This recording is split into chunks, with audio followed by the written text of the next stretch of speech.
Olá, Igreja de Itaquefo, bom dia a todos. Sou o Luca, muito feliz por estar aqui nesse culto, louvor fantástico, Jesus em Tua Presença, uma música que eu gosto muito, e além disso também estar junto com vocês aqui é uma alegria muito grande.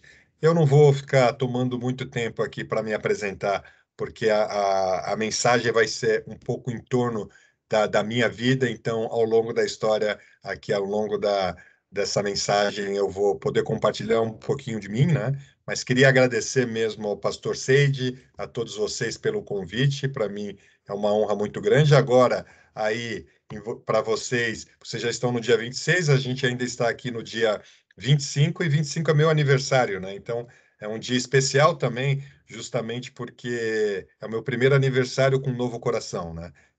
Passei por um transplante do coração há 5 meses e é o meu primeiro aniversário, então é um dia muito especial, mas eu vou ter oportunidade de compartilhar isso com vocês, né? Então, eu queria aqui, então, começar a falar sobre a mensagem de hoje, né? Primeiro, relembrando que a gente está dentro de um programa do mês, né, de junho, né, cultivando relacionamentos saudáveis, né, e a gente teve aqui o pastor Seide falando de eu e Deus, a Dalila falando de marido e esposa, o Daniel falando de pais e filhos, e hoje eu vou falar de um tema encardido, né, amigos e inimigos. O pastor Seide gosta de mim, já está testando o novo coração, mas ele me conhece bem, assumo desafios, e então eu estruturei esse tema de amizade e inimizade, né? Ao longo dos ciclos da minha vida, né? Aproveitando que eu estou fazendo 48 anos hoje, momento de reflexão, e eu dividi a minha vida em 5 ciclos e 5 ciclos de amizade, e eu vou procurar agora aqui, nesse tempo, compartilhar um pouco disso com cada um de vocês, e espero que vocês gostem, né? Vamos começar então pela primeiro ciclo, a infância, a amizade pela exclusão, né? Eu sou descendente de imigrantes, meus pais vieram do Rio de Janeiro para São Paulo, meu pai é metalúrgico, né? Trabalhou na Volkswagen até se aposentar em São Bernardo do Campo, sou de uma família negra, né? E só ressaltando que o racismo existe, persiste no mundo todo até hoje, mas na década de 70 era mais complicado. Minha família, como a gente saiu do Rio para São Paulo, eram os vizinhos do conjunto habitacional, não tinha nenhum parente próximo. E o esporte que eu tinha acesso era o judô, porque meu pai, além de trabalhar na Volks, ele lutava judô, era professor de judô, e através do judô é que deu a conexão com o Japão, antes mesmo da igreja, porque o judô é um esporte, uma luta marcial japonesa, de origem japonesa, e a inspiração de vida, né, vem do Japão, e aqui já surgiu esse interesse, né? E o que eu posso destacar desse período, que não foi um período fácil, é essa foto aqui, né? Essa foto são os meus irmãos, então estou aqui, o Henrique, o mais velho, a Simone e eu, né? E a gente lutando judô na academia do meu pai e nesse ciclo de amizade pela exclusão, eles foram os meus melhores amigos nesse ciclo, né? Porque sentiam na pele as mesmas dificuldades que a minha e a gente se divertiu muito nesse período, né? Claro, sempre com o apoio da minha mãe e do meu pai, minha mãe Diva e meu pai Edgar, né? Mas a passagem que mais me inspirou nesse período é a dos três irmãos escravos. Não sei se vocês sabem de quem eu estou falando, né? Então a profetisa, a irmã de Arão, e Moisés pegou um tamborim e todas as mulheres a seguiram tocando tamborins e dançando. Êxodo 15 e 20. Esse texto, ele se refere logo depois que eles passaram pelo Mar Vermelho, estava todo mundo comemorando, e eu sempre admirei a amizade desses três irmãos, e não podia deixar de notar a coincidência, né? Meu irmão mais velho, o Henrique, e o Arão, né? A minha irmã do meio, Simone, e tinha a Miriam, e tinha o Moisés, o pequenininho, e eu era o caçula, né? Nenhuma correlação, apenas para dizer que a gente se identificava por várias coisas. E uma delas também era pelo contexto do que a gente vivia. Embora éramos livres, obviamente, nessa foto, mas carregando o impacto que todo brasileiro e todas as pessoas que vieram de origem africana sentem depois dos 350 anos de escravidão globalizada no mundo todo. E se eu pudesse destacar dentro desse período inimizades que eu vivenciei, né, já aqui atendendo a demanda do nosso pastor Seide, sim, pessoas preconceituosas, né? Era muito difícil lidar com isso, né? E em Esdras 4:15 tem uma passagem muito interessante. Nesses arquivos o rei descobrirá e saberá que essa cidade é uma cidade rebelde, problemática para os reis e províncias, um lugar de revoltas antigas, motivo pelo qual foi destruída. Essa foi a foto que pessoas naquela época fizeram dos judeus com uma noção clara de preconceito. E eu me identifico com isso, porque muitas vezes, pela minha classe social, pela minha aparência física, pelo meu cabelo, eu era rotulado como uma pessoa rebelde, problemática, perigosa. Não foi uma vez só que a gente sentia desconforto de pessoas que estavam andando de um lado da calçada mudar para o outro, dependendo da roupa que eu vestia. Então, ou seja, foi um período de amizade, sim, principalmente com a minha família, os meus pais e minha família, e meus irmãos em especial, que eu faço uma dedicação especial, Henrique e Simone. A gente se divertiu muito, mas também foram momentos bastante desagradáveis que eu nem quero listar aqui, de pessoas como essas que essas listou, que ficham você, e talvez você que está no Japão agora sinta um pouco disso, né? Porque você pode ser descendente de japonês, mas você está num país que diz que você não é daqui. E eu também já ouvi dizendo, volta para sua terra, mas como? Que terra é essa se a terra que eu vivo é a minha, eu nasci aqui? Então, só para que vocês saibam que para uma criança na infância lidar com tudo isso não foi uma experiência muito agradável, mas me ajudou a me formar, a forjar o meu caráter. Até aqui ainda não tinha conhecido Jesus.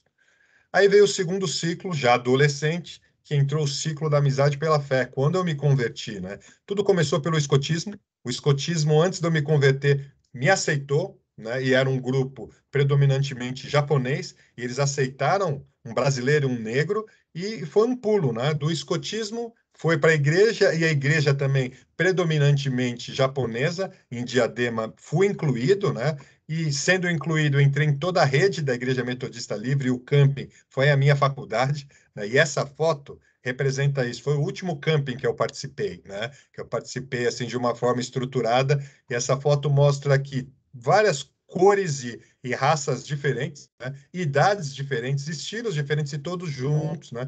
Tem o Ronaldo aqui, que agora está no Canadá. Tenho aqui a Juliana, que estava começando a namorar, a Celise, esposa do Kaká. Está aqui meu primo Márcio, Márcio Yoshikawa, da Igreja da Vila, Ed Honda, um grande amigo meu, e por aí vai, outras pessoas aqui nessa foto. E isso já mostrou o quê? Que se meu primeiro ciclo era um ciclo mais voltado à minha família e as pessoas mais parecidas comigo, conjunto habitacional, metalúrgicos, né? E que eu tenho o maior orgulho e sou amigo até hoje, mas pela fé esse ciclo se ampliou e aquela bolha foi rompida. De mel, uma experiência fantástica de esportes, né? Até que eu me converti e realmente foi uma mudança muito grande. Eu me converti, lancei uma banda chamada Escravos de Cristo. Eu sei que o CD chegou aí em vocês através do Betiol. E aí, a partir da conversão, a faculdade já virou vocação. A Juliana entrou na minha vida como paixão e a profissão, eu ainda não estava exercendo a profissão, tinha que ser a minha missão. E a minha grande dúvida é como que eu trabalho essa questão do meu chamado como missionário e, ao mesmo tempo, eu vejo um talento como executivo. Eu vou citar isso mais à frente. Mas acho que um ponto legal que vale a pena citar aqui nesse período é essa foto é emblemática porque foi o dia do lançamento do CD dos Escravos, em junho de 2000, na Igreja da Saúde. E esse período eu lembro de grandes amigos, né, de grandes amizades. Aqui eu só destaco a amizade de Jonatas e Davi, né, e que também sempre me inspirou, né? E nesse período eu não tive um Jonatas, tive muitos, né? Se eu fosse o Davi, ou muitos Davis perto de mim, né? Mas também a inimizade, assim como Saul não gostava de Davi, também experimentei coisas assim, geralmente ligado com ego, ligado um pouco com inveja, com essas coisas que eu também tenho, não é só os outros que têm, mas isso atrapalhou um pouco nesse ciclo, né? Então, um ciclo de muitas amizades, mas também de inimizades. Mas como um destaque, eu poderia deixar aqui, não poderia deixar de registrar essa foto emblemática dos escravos de Cristo. Isso foi no dia do lançamento, a gente homenageando as nossas mães. Então, aqui os escravos, que se vocês não conhecem, vale a pena conhecer. Lelo, Gustavo, eu, Kaká e o Paulo Betiol, né? E esse foi meu primeiro, o terceiro ciclo, ou seja, né, a partir da exclusão, família, da família, a fé, ela abriu o leque e ficou um leque muito maior até que entrou o terceiro ciclo 2000, né? Novo milênio, e amizade pela missão se caracterizou, ficou caracterizada nesse novo ciclo. Melhor foto que eu poderia deixar essa foi aqui no chá de cozinha, perto do casamento meu e da Juliana. E a questão principal que estava aqui em relação à Juliana, né, antes da gente casar, eu perguntei para ela, olha, eu posso ser tanto executivo como missionário, você casaria comigo mesmo assim? E ela ficou com um semblante triste, e eu pensei, bom, não vai, né? Só se for executivo.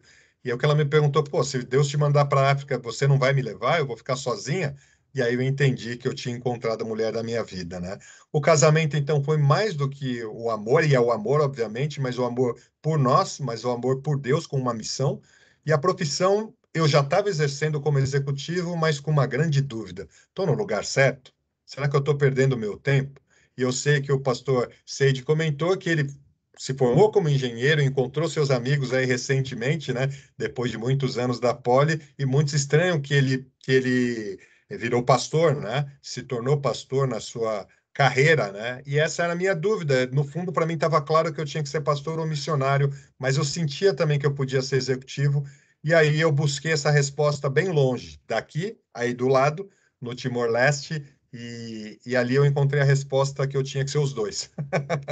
Eu tinha que ser executivo missionário, missionário executivo. E como eu descobri isso? Eu casei, então, claro, com a Juliana, estou aqui indo com a minha mãe para o altar, mas logo depois, 4 anos depois, juntos com grandes amigos, eu já registro aqui, vocês conhecem bem, eles estavam aí com vocês, Rodolfo e a Sandra, estou com a Aya aqui também, uma grande amiga nossa.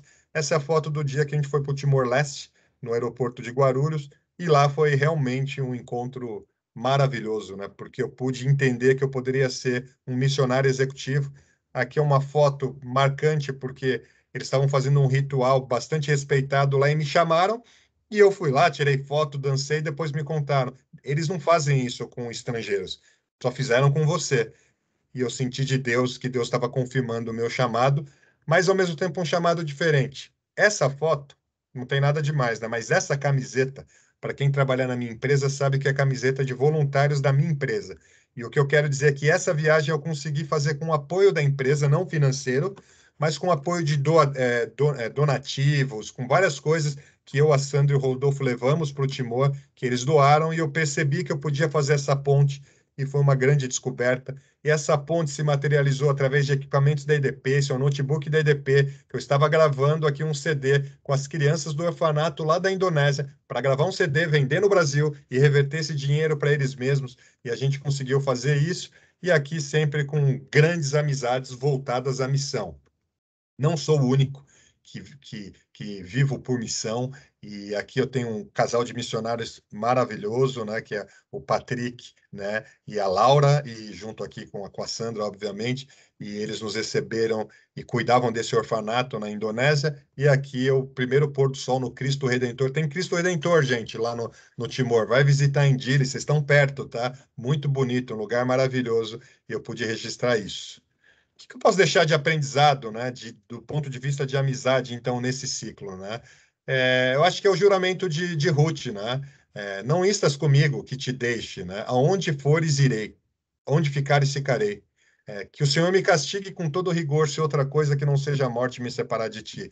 E foi esse nível de amizade que eu experimentei nesse ciclo com a minha esposa, Juliana, que é minha amiga, minha esposa, e está comigo até agora, vocês vão ver mais à frente, mas também entre outros, como Rodolfo, Sandra, o Patrick, a Laura e tantos outros, Margareta.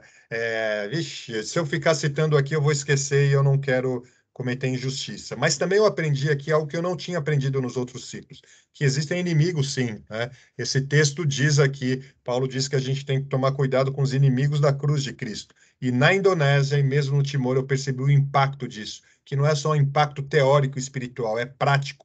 Conheci famílias de pessoas que foram mortas por causa da cruz de Cristo, né? Por causa do Evangelho. E pude ter bem claro que a palavra é verdadeira e que o mundo jaz no maligno. Então foi um grande aprendizado e a gente tem que saber lidar amando as pessoas, mas lutando contra a causa. E a causa não é contra o sangue e a carne, né? A gente sabe muito bem disso. Ou seja, então eu passei esse terceiro ciclo, um ciclo de missão, casado, já com 30 e poucos anos eu já tinha ido para o outro lado do mundo, para os confins da terra, já estava trabalhando, já tinha o primeiro filho, que é o Luca, e a minha questão era, e agora, né? Vou viver uma vida normal, ou como um executivo missionário, como vai ser? E aí veio a amizade pelo propósito, né? E essa foto aqui não é uma autopromoção, tá, gente? Pelo contrário, é só para ilustrar para vocês.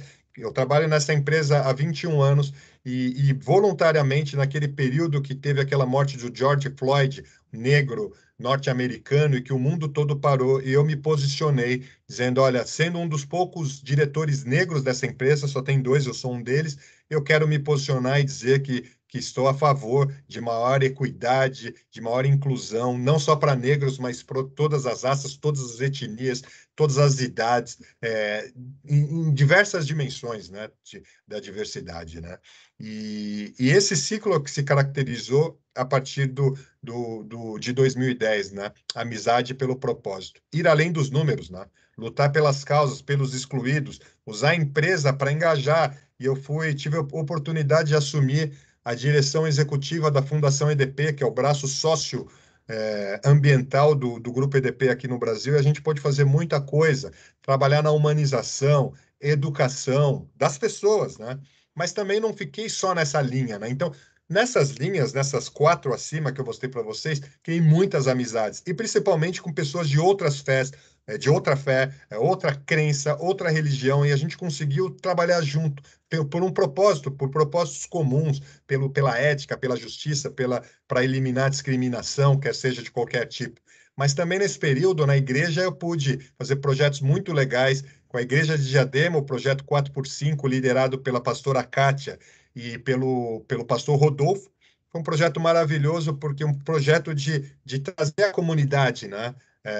Com identidade para a igreja, né? Mas também pude trabalhar com o bispo Daniel, com a parte de estratégia, pude estar no Conselho Mundial da Metodista Livre em 2015 e também uma paixão minha, o Grupo Escoteiro, por um breve período eu consegui trabalhar lá com o Ulisses, com a Kátia, com Estratégia e Cultura. Então, esse período foi um período que eu sou muito grato a Deus, que Deus, através da empresa que eu trabalho, investiu muito em mim, tive a oportunidade de ter uma formação no exterior, nessa questão de mudança, de humanização, de cultura, e nessa andança pelo mundo, vocês conhecem essa foto, eu pude também, a trabalho, dar uma passada aí no Japão e encontrar minha grande amiga Yuko. Se estiver assistindo, um beijo para você. Estou aqui também com um grande amigo, Fernando Faria, um amigo de alma, e que a gente está junto nessa jornada por muito tempo. Pude encontrar o Marquinhos e sua família. Mas o ponto principal é que desse ciclo de amizade com propósito, eu realmente consegui fundir por um bom período a minha profissão com a minha vocação. Essa foto é de um show, e pode parecer que é um show da igreja, mas é um show na empresa, liderado por mim, com colaboradores músicos da empresa, tocando 12 músicas de composição minha. Músicas que falam do amor de Deus, mas também com uma abordagem muito clara do impacto na sociedade. Uma coisa impensável, foi feito um grande investimento, né? Um show profissional, foi feito em Vitória, em São Paulo. A gente teve algumas turnês e uma coisa impensável, né? E eu pude vivenciar isso ao ponto de ser reconhecido, porque mudou a cara da empresa e ser reconhecido. Aqui, no caso, foi colocar o título dos 12 mandamentos, porque eram 12 princípios da empresa, mas ligado aos mandamentos, ligado a que valores, né? Os valores podem mudar uma organização para melhor, e nesse caso especificamente, para mim, são os valores cristãos, obviamente, respeitando todos os outros, né? O que eu pude aprender nesse período? Muitas amizades, então o ciclo de amizades e inimizades também foi aumentando, né? No ciclo de amizades, né, o que ficou muito claro, trouxe o exemplo aqui de Neemias, não vou ler o texto, mas a gente sabe que Neemias foi reconstruir a muralha e ele teve que chamar os seus irmãos para se engajarem nisso. E além de ser uma missão espiritual, era também uma missão humanitária, né? De trazer os muros, de reconstruir a cidade, né? E ele conseguiu juntar amigos de diferentes classes sociais para um propósito só, né? Agora, também, quando você se propõe a isso, os inimigos aparecem na hora. E esse texto aqui abaixo mostra que os inimigos se incomodaram quando eles começaram a reconstruir os muros de Jerusalém e perguntaram: o que vocês estão fazendo? E nesse período, quantas vezes eu ouvi isso? Quantas vezes tentaram parar as obras com o propósito que eu comecei? Não foi fácil, mas aprendi muito através do perdão a não enxergar a pessoa olhar para Deus e seguir em frente, né? Mas foram muitas experiências, porque aqui a gente está falando de ética, de trazer luz à justiça, então temas como corrupção, muitos temas sensíveis, né? Que são colocados à tona e você dá a cara para bater, e dando a cara para bater, tanto os amigos quanto inimigos aparecem, né? Mas a gente passou por essa fase, estava feliz ali, seguindo em frente, vivendo a vida de executivo missionário, quando chegou o quinto ciclo, o último ciclo, já estou terminando aqui, né? Nessa nossa conversa, né? Mas nesse quinto ciclo, a partir de 2020, né? Nem preciso dizer, já diria que 2020 é a pandemia, né? A pandemia já é um negócio que parou o mundo todo. Só que além da pandemia, que eu já estava preocupado, eu fui diagnosticado com uma doença rara, chamada amiloidose cardíaca, o resultado dessa análise é que eu tinha que fazer um transplante de medula. Mas para fazer esse transplante de medula óssea, eles descobriram que eu tinha que ter um coração bom e o meu coração já estava frágil. Então, para superar o transplante da medula, eu tinha que antes passar por um transplante do coração e eu tive que ficar 4 meses de espera por um doador. Essa foto registra o dia que eu fui internado. Você vê o meu sorriso, é, um sorriso amarelo, porque eu não estava acreditando. Falei, gente, eu estou bem, mas eu sabia que eu não estava bem e estava correndo contra o tempo, né? E o que eu aprendi nesse período, né? Nesse ciclo de amizade incondicional? A solidariedade fez a diferença, né? Fui atendido por pessoas de todo tipo de cor, raça, religião ou classe social no hospital, estive no Einstein, e o apoio e oração, intercessão de muita gente, inclusive de vocês, que eu queria aproveitar essa oportunidade para agradecer de coração e continuar orando, porque eu tenho mais uma etapa ainda que eu falo no final, né? Mas um ponto que realmente foi o meu grande aprendizado desse ciclo, gente, que eu não podia deixar aqui de compartilhar para vocês nesse meu dia aqui de aniversário, é que é sobre a família doadora. É desconhecidos que salvaram literalmente a minha vida. Se eu estou aqui falando com vocês, eu estou falando com vocês porque uma família decidiu doar o coração do seu filho de 23 anos, que morreu num acidente trágico de moto, para um desconhecido. Eles sabiam que se podia ser para qualquer um, que podia ter orientação política diferente, podia ter cor diferente, raça diferente, ideologia diferente. E eles passaram por cima disso tudo isso por amor, né? Por amor à vida. E o amor de um desconhecido foi o maior exemplo para mim do amor de Deus por nós, né? E aqui eu queria deixar uma foto que mostra desde o transplante, e esse transplante só aconteceu porque essa família que não me conhece, que eu não conheço, não participaram da minha infância, não foram no camping comigo, não estiveram em nenhum evento da empresa, nada. Eles não sabem e continuam não sabendo nada de mim, e eles simplesmente deram a coisa mais importante que eu precisava, que é o coração que está batendo no meu peito. E a partir desse gesto, a cirurgia foi bem sucedida. Em menos de 2 dias eu já estava em pé, e depois disso, eu fui me recuperando. Em menos de um mês. Eu já estava em casa. E aqui está a minha família crescida. Luca, meu mais velho, vai fazer 19 anos agora em agosto. O Luigi, com 16 anos. O Noah, com 3 anos. A minha sogra, Dona Kazui, minha esposa Juliana. E eu aqui com a cara de bolacha meio inchada, porque é muita corticoide ali para manter, para combater a rejeição do corpo ao coração. E vocês podem ver que aos poucos eu consegui retomar minha vida normal, né? Mas o meu grande aprendizado, isso que eu queria deixar registrado para você aqui, foi em relação à amizade, né? Quem realmente me salvou nunca conviveu comigo, não sabe nada de mim, né? E em Mateus, Jesus disse: Ouviste que foi dito, amarás o teu próximo e odiarás o teu inimigo, que está no Velho Testamento, né? Eu, porém, vos digo: amai os vossos inimigos, bendizei os que vos maldizem, fazei bem aos que vos perseguem, e orai pelos que vos maltratam e vos perseguem, para que sejais filhos do vosso Pai que estás nos céus. E aqui na parte final: se saudardes unicamente os vossos irmãos, que fazeis demais? Não fazem os publicanos também assim? E o meu grande aprendizado da evolução dos ciclos de amizade é que Deus prova o seu amor para conosco, em que Cristo morreu por nós, sendo nós ainda pecadores. Ou seja, se Deus olhasse para nós, para nossa situação, para depois retribuir, a gente não estaria aqui, né? A gente estaria perdido. E isso aconteceu também com o meu coração. Uma família que eu não conheço, ela decidiu simplesmente fazer o que era certo e amar no momento de dor, né? E com base nisso, eu acho que eu completei, não completei o ciclo, eu sei que estou lutando muito para continuar vivendo muitos anos, mas eu tive um amadurecimento nessa questão da amizade, né? Sempre pautada na fé, sempre pautada na Bíblia, mas de uma amizade numa bolha. Sou negro, conjunto habitacional, eu tenho um cluster aqui, uma bolha, e foi avançando. A bolha foi rompida pela fé, ela foi aprofundada pela missão, da missão, principalmente do reino, se expandiu para o mundo. Mas a lição principal que eu tive é que um desconhecido que não sabe nada dessa história que eu estou te contando, simplesmente eles decidiram me amar, né? E decidiram doar, fazer essa doação. E com base nisso que eu queria terminar aqui essa minha fala, essa reflexão, dizendo o seguinte: primeiro, né? Dizendo que eu tenho uma etapa a cumprir. Hoje, dia 25, é um dia que eu fiz a segunda sessão de químio. Como eu disse anteriormente, eu precisava do coração bom para fazer o transplante de medula, e agora o coração está bom. Em agosto eu vou fazer o transplante da medula. É um transplante autólogo, ou seja, não preciso da doação de outra pessoa, vou usar a minha própria medula para me curar, mas eu preciso fazer sessões de químio, e eu gostaria de continuar pedindo a sua oração para continuar me apoiando na sua amizade incondicional.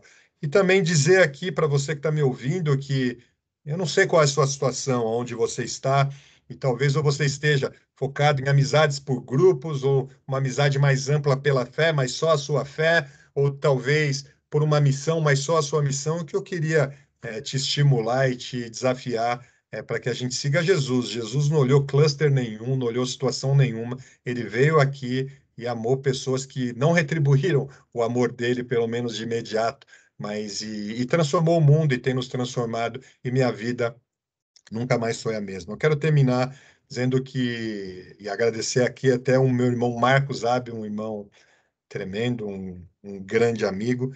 Deus usou a vida dele no período que eu estava esperando pelo transplante para perdoar uma pessoa que eu estava em desavença. Um grande amigo, uma pessoa, um amigo de infância que a gente teve uma desavença forte, e nesse caso específico, de fato, eu tive pontos que fui prejudicado e simplesmente eu rompi a relação, falei, então cada um para um lado, mas Deus usou a vida do Marcos para falar comigo que eu tinha que perdoar essa pessoa. E quando ele me estimulou a isso, eu não sabia o fim da história, se eu ia ter o transplante, se ia dar certo, se ia dar errado. E naquele momento Deus falou para mim: olha para o teu estado, Luca. Você nem sabe se você vai viver ou vai morrer. Cara, você é pecador como ele. Ou você nunca fez coisas erradas? Por que que você não perdoa? Esquece o que que isso conta. Se você morrer hoje, o que que isso vai contar? E foi um processo, não foram dias, foram semanas, mas eu consegui escrever para essa pessoa depois de muito tempo internado, esperando pelo transplante. E escrevi a verdade, não fui doce, disse, ó, tô chateado por isso e aquilo, mas eu te perdoo, porque eu sei que eu sou pecador também e eu devo para muita gente. E nesse caso, não, mas em outros casos também. E eu te perdoo. E eu não estava esperando a resposta. E recebi a resposta, muito obrigado, foi o que eu recebi. Não escreveu mais, mas a partir dali eu pude perdoar e restaurar uma relação que estava estremecida. Muitas vezes a gente pode estar no papel do amigo ou do inimigo.